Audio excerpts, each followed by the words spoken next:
Developer Bloober Team has been undeniably one of the best horror studios around. They started making a name for themselves in the space with Layers of Fear in 2016, and have increased their notoriety steadily with Observer and Blair Witch, culminating with the hyped release of the Silent Hill 2 remake.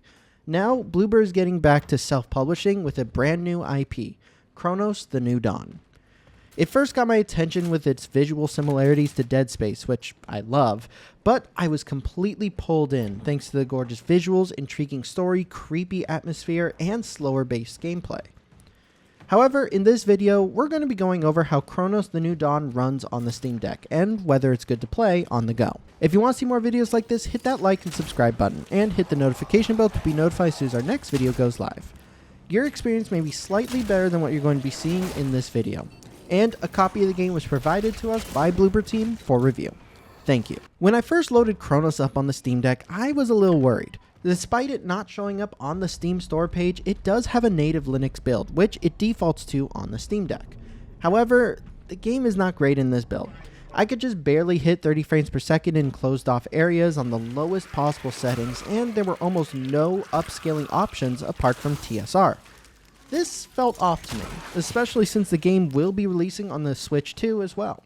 However, I'm happy to say we can fix it, and it's actually way more playable on the deck than I initially thought. The fix is actually fairly simple, and all you have to do is force the Proton compatibility layer and use the Windows version instead of the native Linux build. I genuinely had no idea that the Linux build even existed due to it only showing the Windows icon on the Steam store page, so I'm glad I tried it. It ends up making a huge difference, with closed off areas hitting almost 50 frames per second on very low settings, staying above 30 frames per second in very crowded or large areas, and gives us options for the other upscalers to use, which would be FSR and XeSS. Now, with the game working as intended, I can also say it's actually very playable on the Steam Deck. However, there's only one way to play it. Ultimately, only the very low preset of Cronos works on the deck, with anything above getting the frame rate pummeled in more open areas. Even with upscaling turned on with the low quality preset or all the advanced settings set to low or off, frame rate cannot hit 30. The only way to play it on the Steam Deck is using the very low preset. That's it. However, we can turn FSR or XeSS upscaling on, but it doesn't change the visuals or performance much. They all look relatively the same, and my guess is that the very low preset is a specially made one with predefined settings that we can't change. Still, I would say the game looks pretty wonderful at this preset, and still gives that creepy atmosphere that defines Cronos. There are some fluctuations in performance when loading in new areas and running through crowded ones, but it generally sticks above 30 with battery drain ranging from 14 watts to 19 watts for around 2.5 to 3 hours of battery life. Despite this, it isn't all perfect. Even though it does have better performance, I still encountered crashes here and there. Reloading the game and going through the same scenes seemed to fix it, but I would say this is the result of RAM usage. Since we can go back and play through the scene without crashes, and it usually doesn't send us too far back, I would consider it playable. I also tried out the in-game frame generation to see if that would help performance at all, but it only made things significantly worse. It became stuttery with major input lag and completely unplayable. On the other hand, lossless scaling is significantly better. It's smoother, has almost no extra input lag, and doesn't feel stuttery at all. Some of the slowdowns feel more pronounced, but to fix this, I disabled the frame rate limit and changed the screen refresh rate to 60. This made the issues much less prominent and lowered battery drain. They were still there, but it didn't feel the slowdowns that much. The game still feels great at 30 frames per second, and I wouldn't say lossless scaling is necessary, but it's a nice option to have.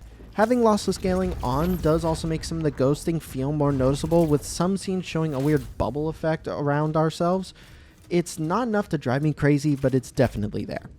This effect gets much worse at 3x and 4x, along with much more input lag, so I recommend keeping it at 2x for the best experience with frame generation. I would also say that the 30 frames per second without frame generation feels much more stable than 60 frames per second with lossless scaling, so I'm still going to be recommending 30 frames per second without over 60 FPS with. Still, in the end, I'm pleased to say that Cronos is very playable on the Steam Deck one way or another, and I recommend it, even with some possible crashes here and there. I didn't find one that was difficult to get back to, and I passed right through on the second try. Yes, it's annoying, but if you're someone who only has a Steam Deck to play games or just want to play in bed here and there, it's perfect. I love Cronos the New Dawn, so being able to play it on the go in the palm of my hands is just fantastic, and I can't wait to see what everyone else thinks of the experience on the day. Cronos the New Dawn can be pre-purchased for $59.99 ahead of its September 5th release date, but you can get it on Green Man Gaming right now for $50.99. Link to this is in the description. Thank you guys for watching. If you enjoyed this video, hit that like and subscribe button, and hit the notification bell to be notified as soon as our next video goes live. And a huge thank you to our patrons. You guys are awesome. See you next time.